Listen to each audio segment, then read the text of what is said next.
So hi everybody, welcome to our broadcast today. See, one thing about Nigeria is sometimes you just say you don't want anything to do with that country. Like I've had it to here, like you know what I mean? Like I'm over with. But just when you think you've seen or heard the last of the kind of nonsense that goes on in that country, they'll just hit you with another. Let's hit you with something that doesn't even exist. If most of you have been following what's been going on in that Nigeria country, you will notice that the government brought underage kids to court and they were collapsing. I posted a video. It's there on my channel. These kids collapsed because they've held them there for more than 90 days under deplorable conditions. While we're just trying to make sense out of that whole thing, their lawyer came in response to journalists and said that all those people are not underage children, that they are all adults. So me, I'm asking myself, is it that something is wrong with me? Or is it that they've changed the meaning of underage in the dictionary? The more I try to make sense out of this nonsense, the more I get confused. So I've dragged somebody. I literally just dragged him to the studio today to help us make sense of all this nonsense that's going on in our country. And the one that kills me is how people have also allowed the government of the day, which, by the way, you know that these guys are 419 people, how you're even allowing them to change the narrative, turn it around, spin the whole thing, and begin to turn it into what it is not, and you people are aiding them by believing it. So, without wasting time, I have a guest in the studio, somebody who I believe that if anybody should know about protests in Nigeria, about activism in Nigeria, this person should know. I'm like, as in right now, this generation, anything pertaining to Alutao and everything, like you hear during our discussion, this person knows. So, ladies and gentlemen, welcome my brother, comrade, friend, comrade Femi Adeyeye, the latest married man in town. Yes. I have to raise the hand up. Mention it. All right, To thank show you you very that much. he's married. I was having a discussion with him. He's married. He said, it's like you don't realize I'm a married man. I said, look at this. Telling me I don't realize that. Married people are not talking. Married people are talking. So we should just like come and listen to them. What do you know about marriage? It is well. Yeah. Yes, well done. It's been a while, Doctor. Thank you very much. Yes. How is married life? Yeah, a lot. I think I should start a master class already. It's going to be 3 months by November, but I can start a paid master class on marriage now. And I will need to register, please. All right, thank you very much, Doctor. Yeah. So, my brother, Yes. you know what is going on. You see what's going on. And first of all, what do you make out of this situation? Especially, let me start from the lawyer making that statement. What is giving him the boldness? Or is it that he is deranged? Or what was it? Just help me understand what's going on there. I don't understand. No, I'm sorry. I'm sorry, Doctor. I'm not going to help you understand anything because I'm also confused myself. You said you needed someone to help you make sense out of the nonsense. Yes. I think you have invited the wrong person because the only thing I'm going to do here is to also help you, add to your confusion because it's becoming the state of Nigeria today. If you place it on this table and we start trying to dissect these issues, one may just run mad. That's the truth. Just because these guys are becoming so emboldened by this impunity, by their corruption, And they are becoming emboldened because the level of tolerance of Nigerians is just so high. Nigerians tolerate a lot of nonsense, and that is what has caused this whole thing to linger this long. And that is why that lawyer could come out and spin the narrative to say, "Oh, these people are." Some of them are even graduates. That's an insult on our intelligence as Nigerians for someone to come out Exactly. to tell what we all saw, you know. And it's not what just happened that day is just like a symptom out of the big issue. It's always like that. The Nigerian states would always spin narratives, you know. So what We was it trying to do? What was it trying to do? is just reinforcing what they used to do, which is that you as a Nigerian can say, oh, this country is not working. It's not working for me. I cannot feed and all that. But the government will still tell you that, Nigeria has the biggest economy in Africa. You as a citizen, you can Yeah. look at your life and say, oh, things are not working. The economy is eating so bad. There's hardship on the land. There is this and that. But then the government, through their propaganda machine, both on social media and traditional media, will still come out to tell you that the Nigerian economy is going on well.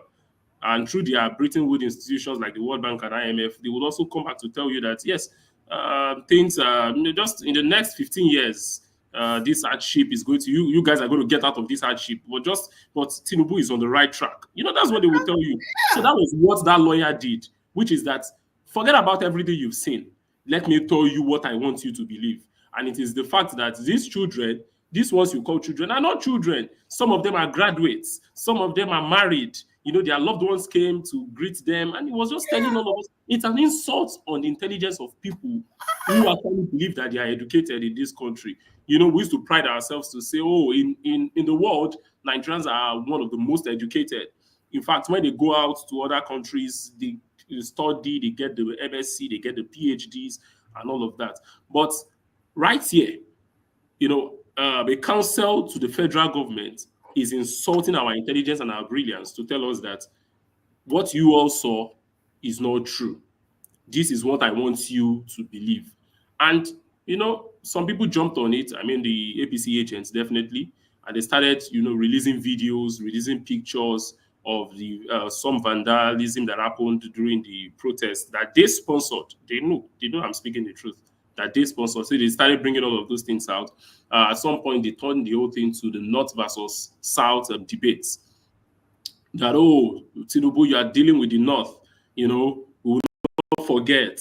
We will come in 2027, we will withdraw our votes. The South also, North, you cannot threaten us. This is what you people used to do. During Buhari, you people did not protest. But now you want to suddenly protest because it is the president is a Yoruba man. They started spinning. And then our focus, because some of us, we follow the blogosphere, we follow it very well. Yeah. Immediately, the focus started changing. It started changing from minors were brought to courts after torturing them for 93 days. Do you know, Dr. Chidi, that these children were actually brought by road from Kano. From Kano by road. They were driven down to Abuja to be persecuted, because I don't want to call that prosecution. That happened for 93 days. The police also did not approach the court for a remand order, because what the law says, the Administration of Criminal Justice Act, what it says is that you cannot detain someone beyond 24 hours. That in fact, 48 hours means that for 48 hours, it means that you cannot find a court around that area. I mean, I think 40 kilometers or so. If you cannot find a court, then it can be 48 hours. And then you can approach the court if you need to do your investigation to get a remand order to remand the person, beyond that time. But I remember, like they used to do with show at that time. Now they go and rush to get one order. And what that order also says is that order also can it subsist for 14 days. So you must show reason why you have to. Why you must continue to hold the person after 14 days. After 14 days, that's what the law says. It shows that these guys themselves do not obey their own law. I have a problem with that law, actually, but they themselves, even as deficient that law is, they still do not obey that law. And that is why they did not get a remand order to remand those children, you know, for 14 days, for 28 days, and they were kept in a SAS facility. That's this SAS that we all said has ended or has been disbanded and all of that. Rebranded. They were kept in a SAS facility in Abuja. Dr. Chidi, this happened in the Federal Capital Territory. This did not happen in Maiduguri. Just now imagine what will be happening in farther places where you don't even know what is going on. Just imagine what will be happening in places like Adamawa, one village in Yobe, places like that. If this can happen in the seat of power, that 93 children were kept in a facility, a detention, 74 children, for 93 days. Another thing that Administration of Criminal Justice Act also says is that magistrates are statutorily obligated to visit detention centers at least once in a month to check what is happening in the police station.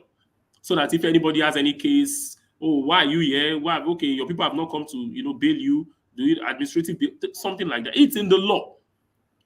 This means that for 93 days, no magistrate in the whole of Abuja visited the facility to check what's happening. And the law says that they should visit at least once in a month. 93 days means 3 months and some days and 3 days. As we speak, these children are still in detention. Now they've been transferred from that SAS facility to Kuje prison. Yes. So I heard they asked them to, their bail bond was bail, 10 million naira. 10 million naira from the children who are protesting that they don't have, they are hungry. Exactly. That they are hungry. So back to the narrative of the North versus South, and that was what instructed or inspired me to write. It is not, you see, what is happening today is just a pity that Nigerians they express shock sometimes when these things happen, or when there's some kind of drama around issues. We wait until there's a drama. And then everybody is now expressing shock. Even the Attorney General of the Federation, for whom the police was actually prosecuting or persecuting these children, now is expressing shock, that he's surprised that, wow, something like this is happening. Let me have the case file. Attorney General of the Federation, he's not aware. The Minister of Women Affairs, she wasn't aware. The governor of the states, 3 days ago, just said he has now written to the Commissioner of Justice to make sure that they know what's happening in Abuja, and so we would ensure their safe return to Kano. The governor of the states now is expressing shock. And back to Nigerians themselves. Nigerians now are expressing shock that, we never knew that this Tinubu government is this bad. So can they be this wicked? And that was why I now reminded people that as far back as 2017, I was part of the effort to release over 209 child inmates from Kirikiri prisons. And what was the charge against these people? The charge, which I saw, I was not told, I saw it with the help of the warder who was helping me with the, with the release activism that we were doing at that time. They said these children do not have a means of livelihood. Does that strike a chord? So they were sent to prison because they didn't have a means. Their offense is that they didn't have a means of livelihood. So you're charged with the offense of not having a means of livelihood. So for not having a means of livelihood is a crime in Nigeria, and that's what they were charged with. Exactly. As far back as 2017. And this did not happen in Yobe. It happened in Lagos State. So I was just trying to remind those guys, don't start this your propaganda, North versus South. Even in Lagos State, that happens to be, quote and unquote, the commercial capital of Nigeria and the former administrative power seats, children, young, old, everybody, they are sent to prison because they do not have a means of livelihood. Let me also shock you that the fine that these children were asked to pay for them to be released is 60,000 naira as far back as 2017. So if you pay 60,000 naira for not having a means of livelihood, you will be released from prison for not having a means of livelihood. So you were So sent to prison. so what How is do the you means? Where will to you get get the money to be able to do that? to do that? That is it. Where will you get the Where money? will you that did not have means when you were outside, and for that reason you were sent to prison. Now it is in prison you must get the means to release yourself. 60,000 naira per child. So I have a picture. This is the one you are talking about. yes, this we were able to release 7. I had to pay the fine for 7 of them. These were 2. I think I took pictures of the first 5. And when they knew I was coming, because I wanted to actually make it a serious issue, I posted on my Facebook that Nigerians all of them should be coming to Kirikiri prisons. So the guy who was helping me at that time, I had to just call to say, please, my Ogago, Ogago vex, I beg, because you want to make this whole thing like a show. And what I wanted to do at that time was to make it a serious issue. But what happened after that time was that we started, advocacy around it. And the next week, or I think 2 weeks after, the Chief Judge of Lagos State released 209 child inmates, minors, Can you from imagine? Kirikiri prison, from Badagry prisons at that time. So I'm going to see, for me, I'm going to come. I'll dissect that your letter. I posted some of it on here, but I'm still going to talk about it. But one of the things that because they spun this issue around, they spun it out of context, try to bring, and it seems to be working. I think these guys have a very, very huge, strong media propaganda machine that they use, and they've employed people that know how to twist these stories. One of the things they kept saying is, and I saw it from so many people, when I saw it coming, like when you see the same line of thought being put forward by people so many times, it's not original. Exactly. Some, because it's not them. How would so many people be using the same sentence in the same way?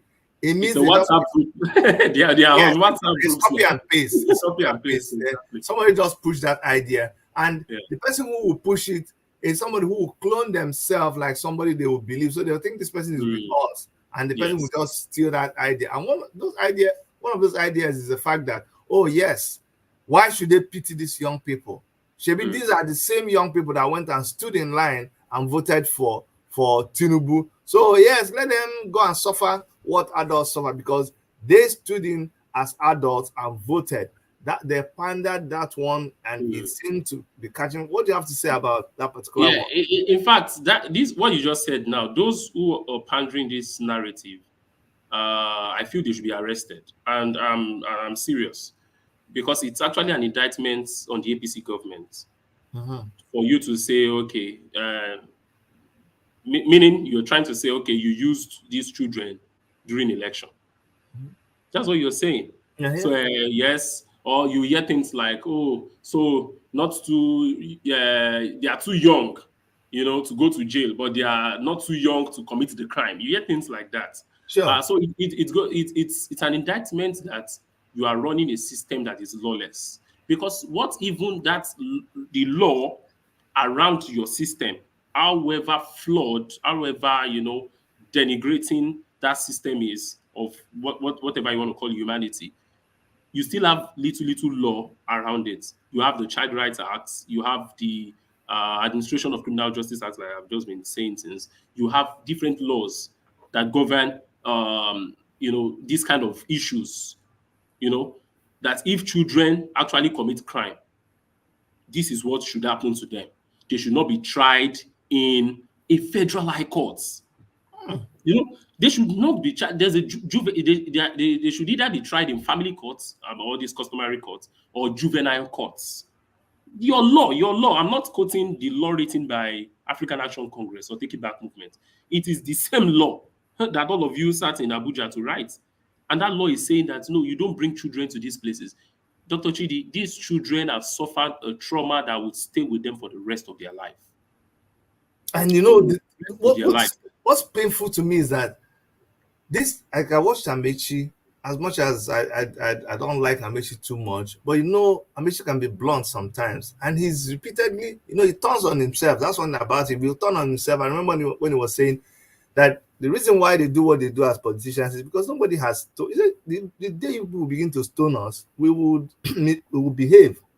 Amechi was saying the other day that, see, it is Nigerians that are the cause of their problem. That even if you line up 10 Nigerians now and kill them, nobody will do anything. Nothing will happen.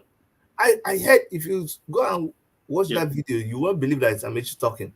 I'm telling you. And that seems to be the case here. I don't know. We have been taught to tolerate things that no human being should tolerate. Over here, when even minors commit an offense, grievous offense, even when they kill someone, do you know they will not mention their names when they are when the news is being talked about on TV, on radio? They will not even, when they bring them to court, they don't allow photographs of them to be taken. Some of them will not even be brought to court because of their age.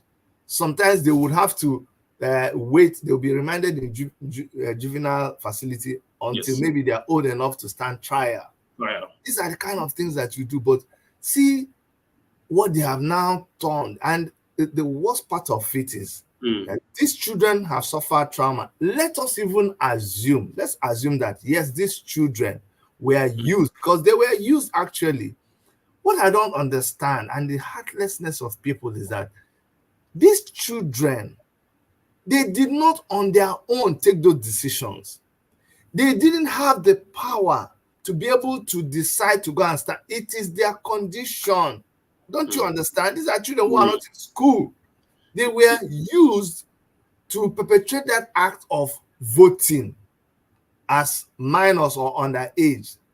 Now it is double tragedy that these children who were used for that thing, you are now using that same unfortunate situation against them and saying that because they were used to, it's like... Let me, sorry, I get your line of thought and I'm following it, but I don't want you, I'm picking something, so let me just quickly respond to them. Let me get into this. What the society we live in celebrates so much is victimhood. You know, people will become victims by the system, and then these victims will still be blamed for what happened to them. You know, when you, maybe, let me use rape, you know, victims now. You just took it from me. I was going to say rape. Yes, when it happens, then they will tell you why you say go in your house now. Do you understand? Maybe now waiting you to wear now. Maybe, you know, everybody would blame, and then would forget that the crime of rape actually has been committed, and nobody is talking about the rapist. No. And so anybody who is now saying these children were used as underage voters, and nobody is talking about the ruling party, the conventional party that use these children because of the poverty that they've created in the first place. Yes. Because if it is not for poverty, these children would, or if it's not for poverty, if it is not for illiteracy, you know, in Nigeria today, we have over 30 million out of school children roaming the streets. No, come to Toronto and give children money to go and line up and vote. So no, come here. Come and do it here. So it's just an indictment, and it is after these things happen, you then gaslight the people again to tell them, and that is what Amechi does most times. So we should not fall for that thing he does. It is that, okay, this was someone who all through his life he has there's no imprint. You cannot show me what Amechi has done as a professional. I know. To say has he done this or that. Right from Uniports, as he came out, he worked as chief press secretary, from chief press secretary to councillor, chairman, governor, minister. Yeah. So all his life. In 2012, some people protested. That was Occupy Nigeria, and they came to his office. I can't forget. I was watching it live on AIT, and he was addressing the protesters. He said, I bet you also have this activism. Yes. So he was addressing them. He said, "Oh, you people you've brought the protest to the secretariat. Me, I don't know how much we buy fuel. You are the people who have sent me to the government house to enjoy." You know, he was saying all those things And the protesters who came, who were hungry and everything, started laughing. That's him. So that is Amechi for you. He knows how to play that game. And they He started knows. laughing. He He said, because knows. I don't know. You people are protesting that fuel has gone up. I don't know. I don't know how much you buy this fuel because you are the ones who buy this fuel for me. You are the one who fuel my cars. You are the one who. And as we were saying those things, the people who came to protest, Nigeria, they were laughing. They were happy already. Nigeria is a You've comedy. given them this sense of you've given them this sense of entitlement. Already that they are talking to Yeah. their people, one on one. Nigeria is a place where you will go to protest, and maybe at a government house and everything, and immediately the governor or the one lawmaker is sent to speak to you. Everybody will start laughing. They are happy. And then, no, they'll start clapping that the person came to talk Let's to tell us. ourselves this raw truth. And people start clapping, they'll be happy that, he came out. He actually came out. He came out. To talk to us. At least we achieved something. He came out. Yes. He came to talk to us. You see, so sometimes when these things happen and you look at, but we must understand these things as revolutionaries. And it is because they've created a system where a system of prebendalism where the lower class, the people they've impoverished, are actually looking up to them for everything, to think that, and that's why they will not fix the society, because if they fix the society, nobody will be saying Rankadede for them, and that is not good for their own social status. Oh yeah. So it pays a political leader, a guy in the political class, to wake up in the morning, sit in his yard, and people are coming to his compound to ask him for money, and then he brings out some bundles of money and he's giving them. He enjoys that than to fix the infrastructure, to fix the economy. No, because when those things are fixed, the people will become more enlightened, they will become more liberated, and they'll be asking too many questions. That's right. Yes. And so they don't want people to ask too many questions. Look at the social media that has given us the opportunity to at least have information about things. It has helped Nigerians to be able to interrogate a lot of things. You have different tech, civic tech platforms like Budget, Tracker NG that are now tracking constituency projects, that are tracking, budgets and things like that. They don't like it. And that is why they want to shut down social media itself. Because people are getting too much. You're asking too many questions. But how is Budget doing now? Yeah. But Budget is, at least the last I heard from them, but I think they came late into the party. I don't know, maybe they were giving Tinubu some kind of honeymoon or so.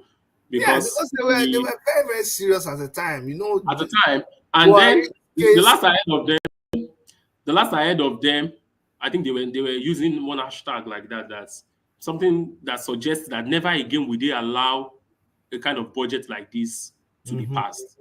Because after the budget was passed and everything, I don't know what happened to their operations. It took them so much time to dig into the budget and then started, seeing different things where a research institute, agricultural research institute, is giving contracts to clear gutters, to build street lights, things like that. You'll just see one very fictitious element in the budget and they will just put 30 billion there. Maybe supply of laptops to Cocoa Research Institute, something like that. That's what you have in this last budget that they passed. Anyway, Femi, let's not go too far. Yes. When it comes to, let's go back to what actually led these children, to finding themselves in the situation they find themselves. It's protest. What is the fate of protests in Nigeria? I know you've been there, done that. You've been involved in so many protests that people don't even know how they came about, or after the protest, people take glory for this protest. Not that we organize protests. I mean, I'm talking about the Take It Back movement or the African Action Congress. We don't, or Revolution Now movement. We don't organize protests to come and beat our chest and say, oh yes, we organized this protest, because even sometimes there are casualties. But I know that so many times people ended up being the heroes of these protests for not even being part of the planning, for not really being actively involved but just that they showed up, took a picture, and then now the rest they did online, and people they construct a narrative and run off with it, and nobody ever bothers to check. So what has become of protest? What is the future of protest in Nigeria? Because it looks like, have they watered it down? Have people who accuse us of hijacking the thing actually hijacked it? Yeah, you're pushing me towards a particular conversation that I think is No, very no, important. no, let's go there. Let's go Yes, there we already. need to go. We need to go there. And there are specific examples that we can actually place on the Oh table yeah. Oh discussing yeah. this. Um, the poverty in Nigeria, that poverty has also affected how to fight that poverty itself. I will explain it this way. What you've seen in Nigeria now, which is the proliferation of civil society, is Mhm. actually because the issues are you know are getting just many, and so then you have civil societies springing up everywhere, with different agendas, some that are sponsored, majority actually sponsored by government. And before you can find genuine civil society organizations, revolutionary movement in Nigeria today, it is like you going into a maternity ward and you're looking for a virgin.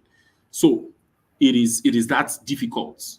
And so that is why you see what that happened during protest. When we would call a protest, those who are not part of the organizing, they are not part of the mobilization, will just appear there with their banners, take pictures, send it to their grantors, you know, uh, and then many even have different agenda, sinister agenda around how to use that to get favors from government. We've seen cases of people who, after protests, they end in government houses in the evening. In the morning, all of us will be on the street marching. At night, they are with the governor of Lagos State, the governor of Oyo State. Well, one happened, was it 2017? I can't forget. The late Ajimobi. So we went for a protest, and after the protests, a comrade from one of the schools just came to us and said, "Oh, comrade, let's talk to the governor. We've tried, we've done a lot, so we can talk to the governor so that the governor can demobilize us. We were mobilized to this place, we need to be demobilized. Those very funny arrangements." But we declined. We said we were not part of that. We need to be demobilized. We need to be demobilized. We were mobilized, we need to be demobilized. So things like that. And that is what has happened. And so some people then have now continued to, and it's because of the issues in Nigeria, because Nigeria has become so underdeveloped. It's not actually developing, it's an underdeveloped country. Because of that, people are now building a portfolio for themselves around civil society, around activism. And then to the point that they are even trying to downplay activism itself to give it another name. You now hear advocacy, you know. No, Advocacy. yes, they will tell you we don't do activism. Or activism is gra gra. Activism is aluta. And what we do is advocacy. We do diplomacy. And anytime you hear things like that, anytime you hear things like that, please be very careful. Run, no. When they start giving you all those jabs, all those let, English let, words. let's find a constructive way of Way, yeah, yeah, constructive way was what happened, after NSAS. That yes, constructive way yes. was the way of Esas going to Memorial meet, yes, going flower. to meet the governor, Yeah. to collect cash, to go Yeah. and share to the victims, and Who to tell the collected the people, cash? Who collected yes, the cash? and to tell, no, their names are there. I'm not really following them, I'm not Okay. really following many of them. Ayoyinka, you know him, the Lagos State AAC guy, can give you the full download of who collected cash. In fact, they Because posted people on social. collected cash. People People collected cash. collected cash, people disbursed cash, Mhm. and many things like that happened. Instead of you to insist that the Lagos state government should accede to all the recommendations of the panel. We have over 27 of them. which also included the fact that these victims should be, those who are alive should be compensated and things like that. Sure. So if the government has acceded to those recommendations, they would have done it openly to say, okay, this victim, we are giving you, even if it's 2 naira, it will be transparent. But because the government does not want to because acceding to those recommendations will mean that they accept that they killed people at Lekki Toll Gate. So they had to go and look for these advocates that we're talking about, that, okay, help us take cash so that there will be no trace of this money. So that is where we are in this country. But we should also be very careful, because the government is actually using some of these examples to blackmail real activism. So then they'll start pointing to people like that to say, oh, they are all the same, all of them, that is what they do. Even these ones that are still talking is because they've not seen money. When they see money now, they will also change. So they are trying to, so there is a serious campaign to delegitimize protests in Nigeria. There's a serious campaign to blackmail the frontliners of real activism in Nigeria. And so we should be ready that many of these things will still come in the coming days. But what is the future of protests? It is that more protests needs to be more coordinated. We must coordinate our protests. We must organize ourselves the more. And we must not make the mistake that we know more than the people. That's number one. Number two, and that was what I posted on Facebook recently, and some persons were saying, oh, maybe Femi is trying to run away from activism now and all of that. When I said, I'm sorry, I don't want to be the voice of the voiceless. I'm sorry. I'm using my voice as a citizen of this country. I want you also to use your voice so that all of us will use our voices. It is better to have an orchestra than to have a solo. The government is not so afraid of few activists here and there. What the government is afraid of is all of us speaking at the same time. So I don't want to be the voice of the voiceless. I'm sorry. We've been doing that all this while. I want to fight for you. No, I don't want to fight for you. I want to fight alongside with you, because these are the disparities. And Nigerians also should stop. I'm giving you the future of protests now. Sure. Nigerians also should stop this messianic complex. Nigerians love messiahs. So they will not speak. They don't want to speak for themselves. You understand? But they like what you are doing, and they want you to be the arrowhead. Yeah. Just the fight they go. You know how they always say, I love Shore. I like his tenacity. I love Shore, but anything after that but, I don't want to listen to anything. If you drop that but, I don't want to at all, because to any other thing. It's like a man standing in front of the mirror, seeing your face, knowing this is what you look like. Then you step outside, and then you just forget what you have just been shown. You know, this is where we are. This is the person that fights for it. This is what needs to be done. Okay, right? We are talking about this, discussing these issues because there was a protest. Because that's why the children was exactly. Yes. So if protests no longer work, but I must tell you, even I myself sometimes but look at me now. I'm not even the one at the barricade most of the times. That's why I commend you guys who are always going there. I'm sure you know the color and the design of almost every police station in Nigeria. And I'm going to talk about some of those experiences. Honestly, sometimes it's even burdensome. It's tiring sometimes when we're going to have to do this protest again and again, and it looks like it's not yielding any result. But the fact that we're talking about these children right now, it is the outcome of protest. So and that is why we must not protest works. You understand? Protests work. We are not under the illusion that at this point protest is not working again. There is something else we want to do.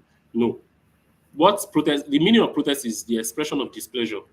Government is doing this, so we are expressing our displeasure to this particular thing. That is protest. But what we call protest actually in Nigeria is the march, on the street and all that. And that is What we anytime we mention protest, that's the first thing that comes to our mind. Technically, people protest. Exactly, but they don't know that they are protesting because everybody is complaining.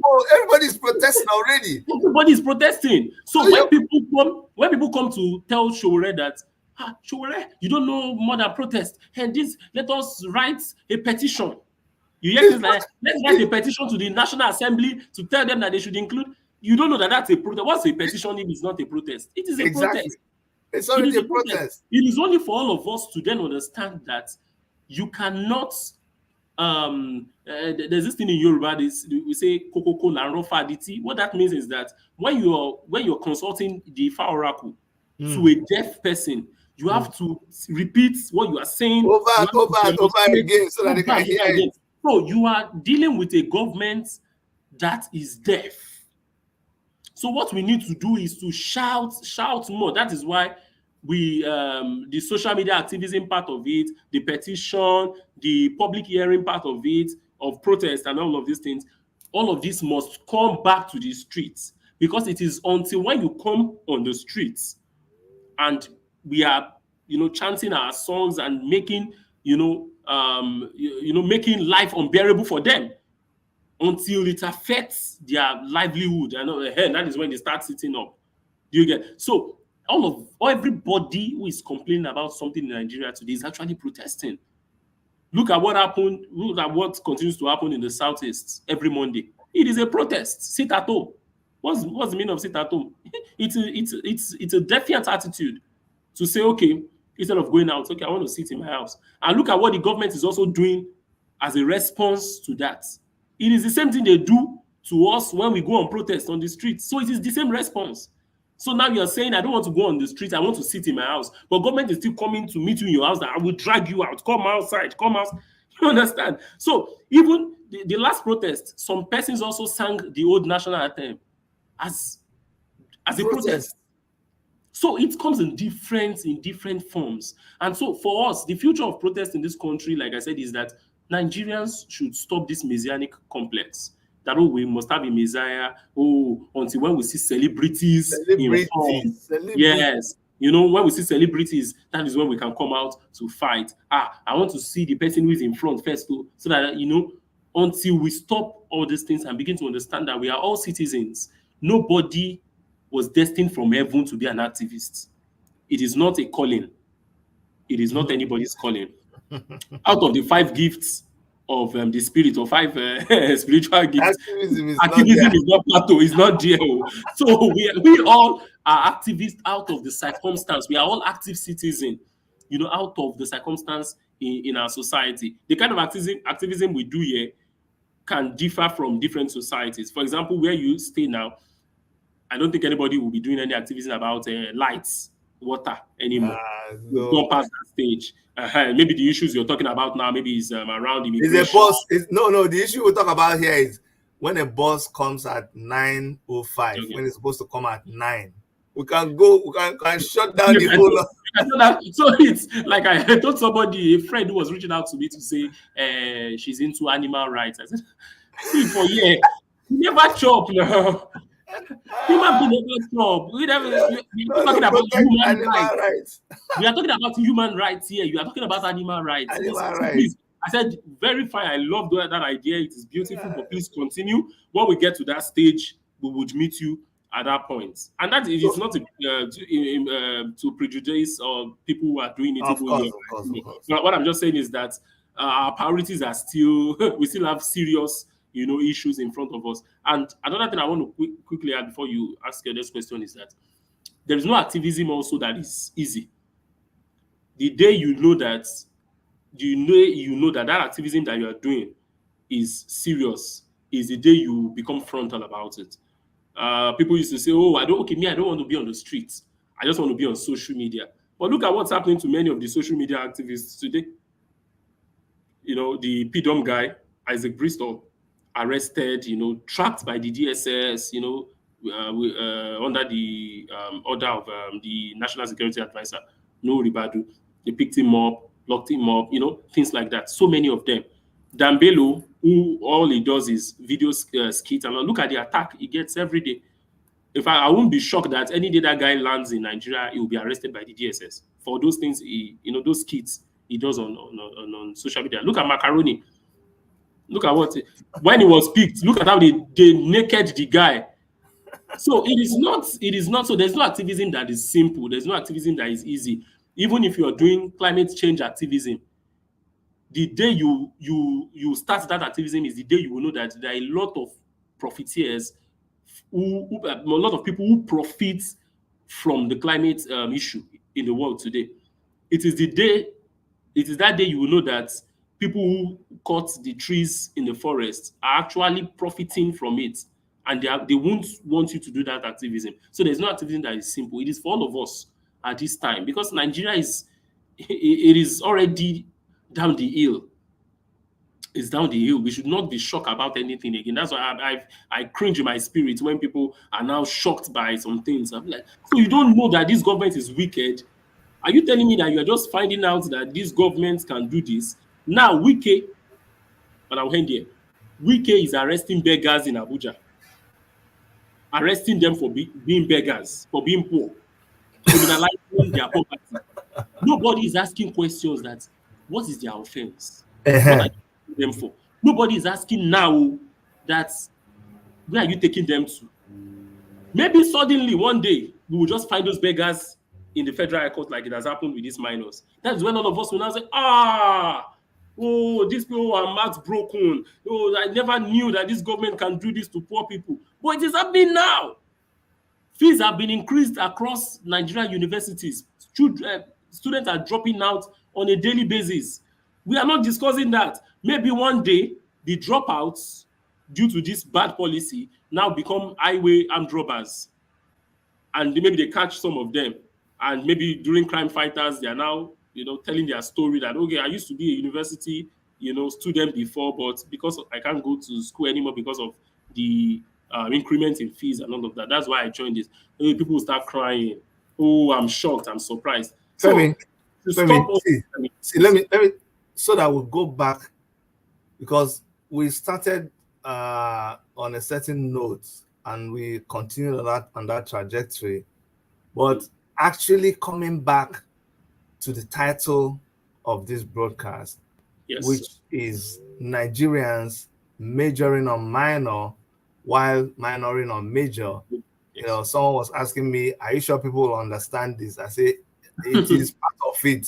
It's part of trying to understand the title that they will begin to understand what we're talking about.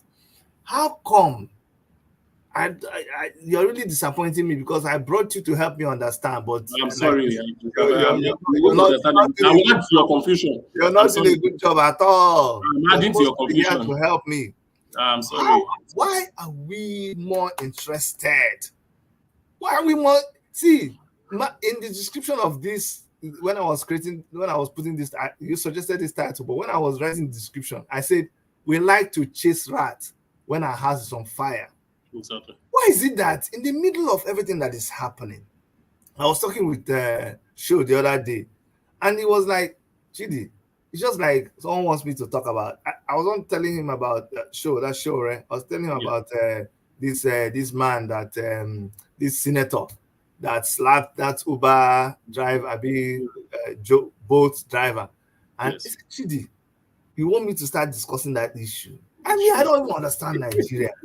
So the issue, the biggest problem, the trending issue is that the man, senator, slapped driver. That's why people say he should be sacked, he should drop his. Why do we get animated, excited over things like that? Meanwhile, the serious problems. The senator that ate money, the senator that do you know we don't even bother about the senator that killed human being to become elected? That one is not an issue. No. Or the one that maybe raped somebody, or the one that ate maybe $50 billion and the bridge in their place was not built, and then a bus fell down into the river and 60 people died as a result. We are not talking about that one. Or the one that they because of what he did, there are no drugs in the hospital, so people are dying. That is not our problem, but it is the slapping of that is the problem. Or one lousy something, Bobrisky, VDM, or why? What's the problem? You see, that's why I said I'm not going to help you. So let's just wallow in our confusion What together. kind of people I'm are we? sorry.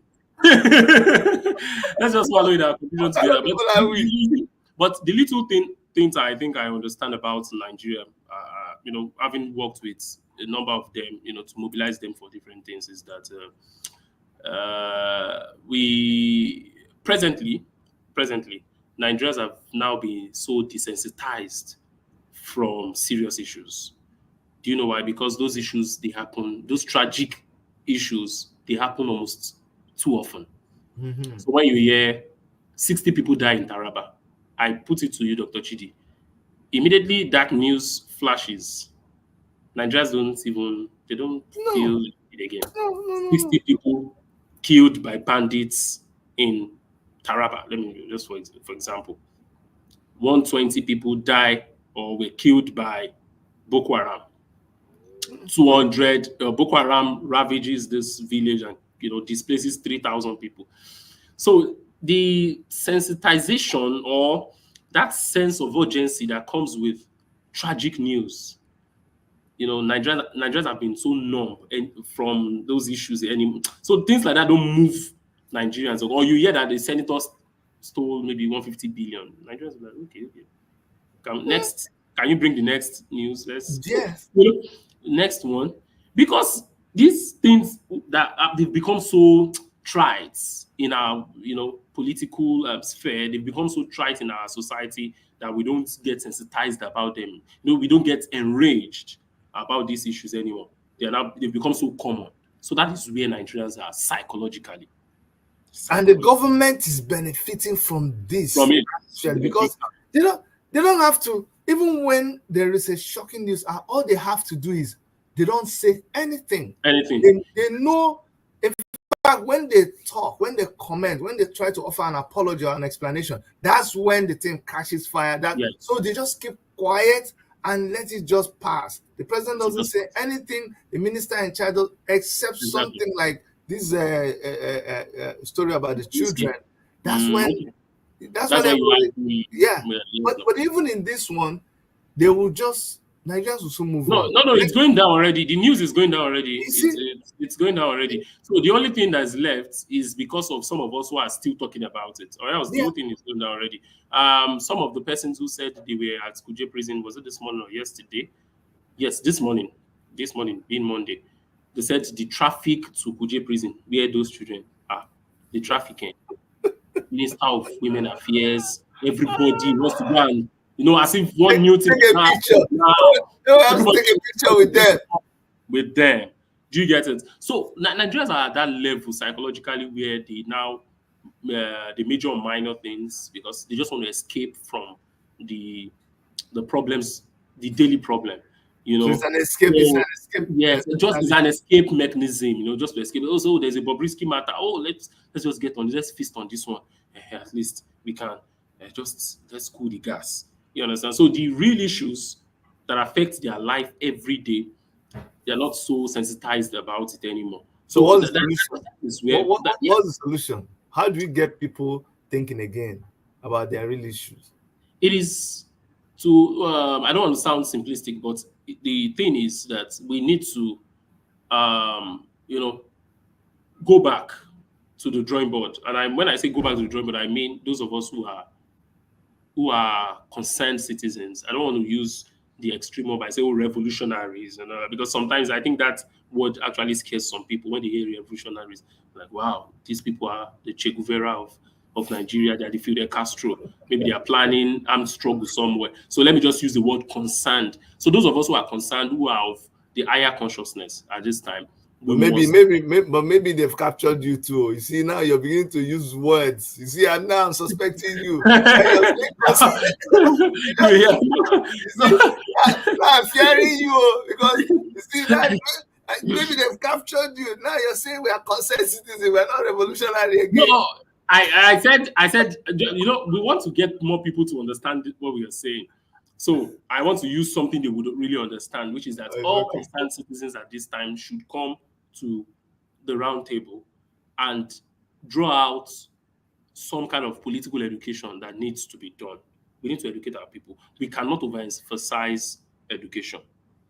And it is because we cannot do the revolution on behalf of the people. That is why we have to educate them so that they see themselves in the revolution. Maybe what we, quote and unquote, have been doing over time is to think we can do it on behalf of the people. And that's, I think it's a mistake. The only thing we've been able to achieve over the years is to cause a spark. Raise issues, cause a spark, take action, and then few persons understand what we are saying and then they join. Do you get? So, but it is not sustainable.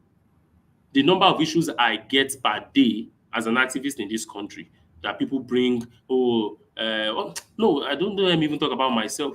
The number of matters, cases that get to the Take It Back movement on a daily basis. I You know, know from everywhere. From everywhere. So we need to teach people to become fighters themselves so that we do not arrogate some kind of gatekeeping of activism or fighting to ourselves. Because if we do that, it is not sustainable.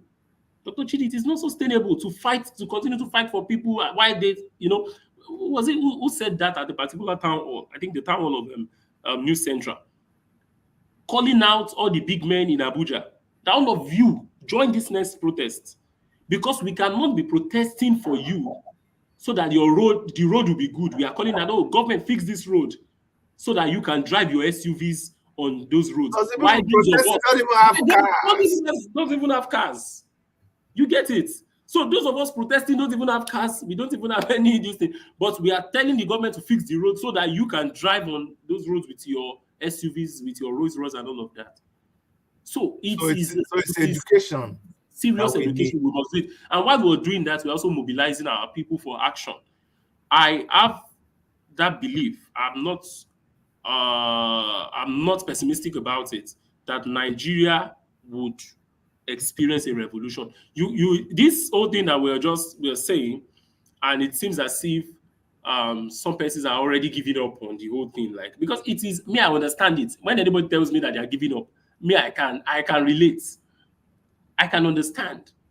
And I would not come here to claim some kind of superpower like Amika Cabral told all of us, that speak the truth to the people and do not claim false victories. So there are times when you may be so much, how do I put it, lethargy can set in. The right thing to do at that time, for me, I feel you should, rest, rejuvenate, and come back. Is better than joining the other wing. So it happens like that. Even it's a warfare strategy that when your soldiers are fighting and at some point they need to retreat so they can come back. And that is why we need more people in the army of this fight that we're. So it is going to happen. The revolution is going to happen. But the strategy that we need to do, use at this time is not to arrogate too much responsibility on ourselves to think that we can fight for the people. We need to fight alongside the people. We must bring the people into that consciousness that this fight is their fight. And that is the difference between mobilization and organizing. Mobilizing, we can mobilize people for protest. Maybe one issue today, we'll just mobilize people. Yeah, come. They may not even understand the protest. We've had cases where we've took people to the barricades to protest about an issue, and they will still go back to tell us that, for example, let me use the fees must fall that we did. Oh, fees must fall. Some persons came to meet us that why? Well, it is not easy for the government too now, and why can't we change it? Instead of saying fees must fall, let's say they should reduce the fees. You get it? So they don't understand. To them, they feel like maybe if they reduce the fees maybe by 5,000 or 10,000, that would be okay. And that was what happened, because we fought the struggle to a point. The management, University of Lagos to be particular, started reducing fees, removed 20,000 somewhere, removed 10,000 somewhere. We brought the whole thing. I think we got some kind of concession of over 50,000 from the fees, but that was not our goal. And our goal was to have it reverse to status quo because we have the facts, we armed ourselves with the facts, and we presented it to the public that government can actually fund education and fund it to even have it free. A country where senators are buying SUVs of 160 million naira, but you're saying you cannot fund education. How much is ASU asking for? So those are the issues. But the people need to understand these things. Now, Dr. Chidi, 1 year after the reduction, the management through the back door has brought those fees back. And we're not telling them that you see what we told you then, that let us ask for reversal. And these are the facts why we are asking for reversal. Now, everybody is now coming to that consciousness. And that is one thing we must also understand. This consciousness thing is not a straight line equation. It is sinusoidal. All of us can go and sleep at the same time. We won't wake at the same time. So our people, that is why activists must understand this thing so that they don't get frustrated. I've seen it in the faces of some of my comrades that are becoming very frustrated these days. That's why I make them understand these things, that consciousness is not straight. You may think you are the best fighter in Nigeria today, you are the best revolutionary. When these people wake up, some of us will be armchair critics at that time. We'll just be looking. We'll be looking when these guys will be fighting. Let it happen quicker than later, because we have spiraled, not that we're spiraling, Nigeria has spiraled into quagmire, as politicians will say. It is deplorable. It is unthinkable. Oh boy, it is unthinkable where we are in Nigeria, what we're sitting at. See, if not, I don't say this to say that people in Nigeria are not making effort. There's money in Nigeria, obviously, but the money is concentrated in the hands of a few people, and those few people can actually express that wealth profusely, because it is only something that should have been in the hands of 50 million people. It's in the hands of 100 people. Of course, each person will get a big chunk, and so when they do things, it gives the impression to many of my friends here, from other countries, when I say I'm going to do something, I know we don't even know how to do small something. When you do it, people say, "Are you Nigerians?" No. Nigerians are the ones that you are not suffering at all. Look at fashion, look at music, look at this. You guys are excelling. But the truth is that Nigerians have really descended so low. And the only thing that is sustaining them, most of them, is things that still trickle down from all over the world into Nigeria. People getting, families getting assisted. Like we're in a function, I looked around, and it was something that has to do like with tradition. It was a traditional thing. It was an Igbo function, and everybody there was decked in traditional attire. And I know that 99% of those attires came from Nigeria, and must have been paid for more than we would have paid for it here, including shipping and all that. So sometimes I think maybe we have not been pushed to the wall enough, or there is something that is still sustaining us, because I think so you want to withdraw the little aid that we are getting from you people. I know that's what you're going to. That's okay. Maybe if Nigerians in diaspora do not send, if we don't do Western Union anymore, maybe these people would. That would be the argument of Yaboeji, one guy like that, who said Nigerians are not protesting because people like those are the people like Rotimi Amechi. Yeah. That the young people did not come out for the protest because many of them are earning in dollars. That's what he said. One thing I get about that is that the education, like I said, needs to also trickle down to the point that these people are people who are in, forget it though. There is no middle class anymore in Nigeria. Let's not lie to ourselves. No. It is upper class and lower class. Low class. That is where we are presently. Or no class at all, sir. No class at all. No class at all. There are a lot of us who we don't even know the class that we are. Today, Lagos to Abuja flights that normal boys should and buy the ticket. is around 250,000. You know, What? One return. way. Oh. Well, no, return. No, if Okay. that's if you book like, let's say 2 weeks before you're traveling. No, Yeah. if you go and book that morning, 250K can be for one trip, and it's still going up like that. People Wow. cannot go. That's I quarter think of a million. No. exactly. To fly. There's a news report that flights reduced by 60%. Flights across reduced by 60%. Go to our airports now. Very quiet. The middle class before that will be doing. I just want to go on vacation to. Nobody they go anywhere. Everybody Take now selfie. video call. Yes, video call is better now. So everybody's now doing video call with their family members. Wow, how are you doing? Yeah, so Just like I have a flight scare. You know, I have yes, so phobia for. somebody said the reason why he doesn't travel abroad is because my brother, hear that when there's an air accident, they will not even pick your bone at all.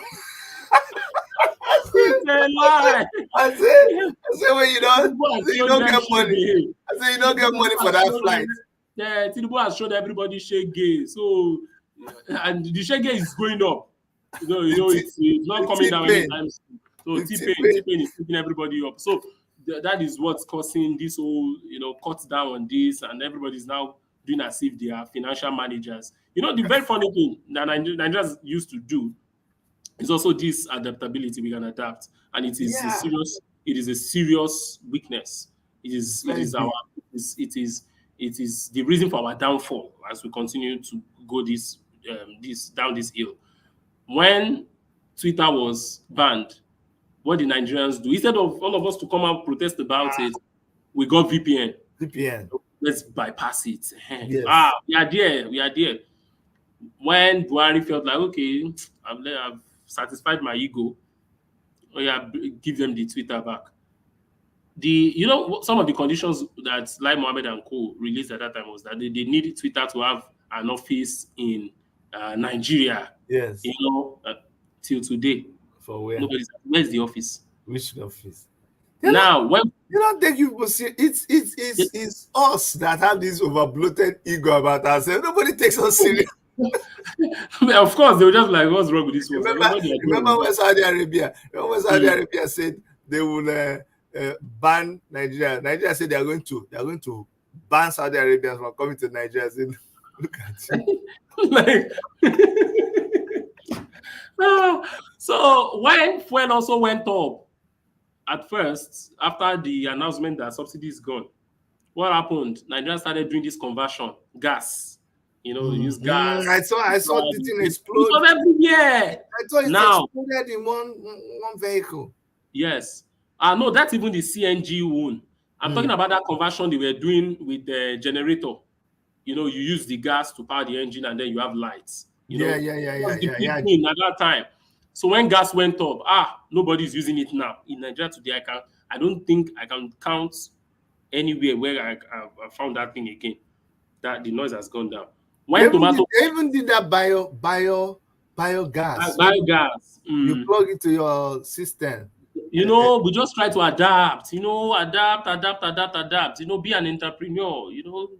Find the problem in the society, create a solution. Those things. Good. Tomato prices went up. He said, okay, let's start using cucumber. Let's adapt. Nigeria is a very funny country. Yes, people started using cucumber to cook.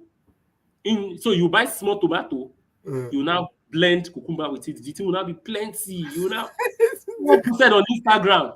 This thing that I'm laughing about are actually crazy things. So someone posted on Instagram, a chef, to say, in fact, this even tastes better. In fact, maybe sometimes we need this hardship so that we can innovate. Oh my God. Oh my God. So that is how we've been adapting, just to look for one way. I have an analogy. I tried to analyze that one time with how we got to be sitting. Do you know, I traveled to somewhere in the north then for during youth service to go and do a job, do my youth service. This place, I couldn't believe it. Do you know they were sitting 4 people in front? 4 people in front of a taxi, and then 6 behind. 6 behind. You can, if I'm, it sounds like it's not possible, Chidi. No, no. See how they sit when they're going to sit in front, the 2 passengers will sit from the passenger side. Then another passenger will now enter from the driver's side before the driver will now come and sit. So when the driver is changing the gear, you have to put his hand across the Hey, guy who is sitting behind. Yeah, so to do his thing. Then at one point, there's a clutch, you press the clutch, they push and to gear 2 for me. So it is me in front that is pushing the gear for, and I'm like, is this really happening?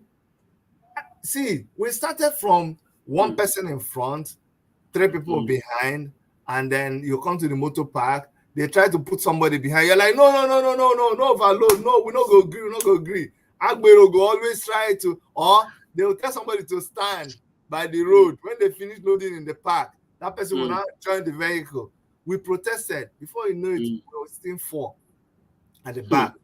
Then gradually they tried to put one in front. Say no. Then they added one in front. Just like that, we're tolerating. Today, people now stay in the boots. You have you Oh, seen those videos? Yes, yes.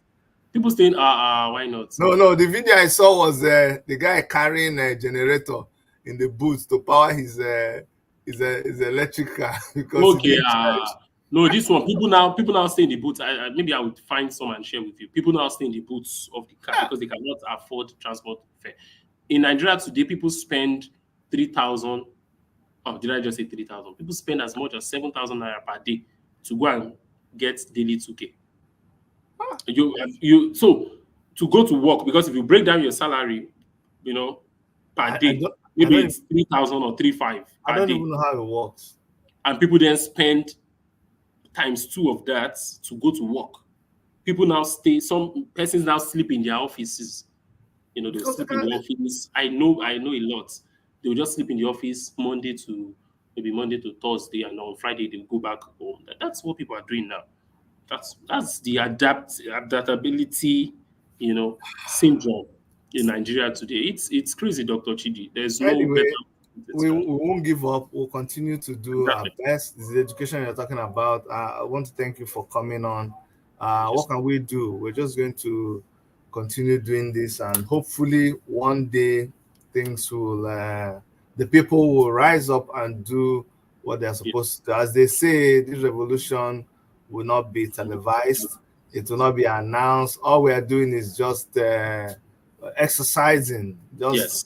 just Preparing people. Yes. yeah, preparing people, doing the carrying dumbbell, lifting weights of the revolution, just getting ready because we know it will definitely happen.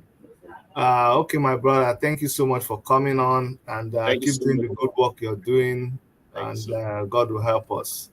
Yes. Greetings to your wife, and we Thank can see you're you. looking fresher now. So This one, it is well. that is doing a good job. That is, Yeah, and I know you're a Christian, so I'm not. You're not doing anything that the Lord said we should not do. So you exactly. are, you're. Thank you so much. Thank you very much. All right, take care, my brother. Yes, Thank you. bye. All right, so that's Femi Adeye. He says is an active citizen. He's an activist, but yes, he uh, doesn't want to be identified so much as an activist because people tend to shift responsibility when they identify you as an activist. He wants everybody to be an active citizen like him. Like, let us rise up and fight for ourselves. Let's take responsibilities for what is going on because as a group, we're able to do more. Our voices are heard louder than when we just talk as an individual. That's one thing that I took out of my interview with him. We let's in as much as we are championing this cause and leading the people, let's begin to think more about fighting with the people. And how do we do this? By educating the people to understand what they are into, to understand what they need to do. And it's only when they understand this they'll be willing to come, and then we all will fight together. But if we keep fighting on their behalf, so one day self they'll ask you, who's gonna make you fight for us? This thing self, that why are you so interested in this fighting? Be like say something day inside for you. And then I also note of warning to all these people, all these our activists and the people who keep on diluting our message, or who keep on going to spin our messages there out of control or turn it into something else. Is not good. Stop using it. Stop coming to our protest, taking pictures, taking a video to go and use it for your ulterior moves, and stop diluting the message. Stop convincing us to not use the clear message of revolution against the government and to encourage the people. Stop telling us to turn it into something or the other. On behalf of Dr. Erica and every one of us in the Worship Media Studios here in Toronto, Canada, my name is Dr. Chidi. I'll see you guys soon when we take on another topic that is on the burner in Nigeria. See you guys, okay? Bye-bye.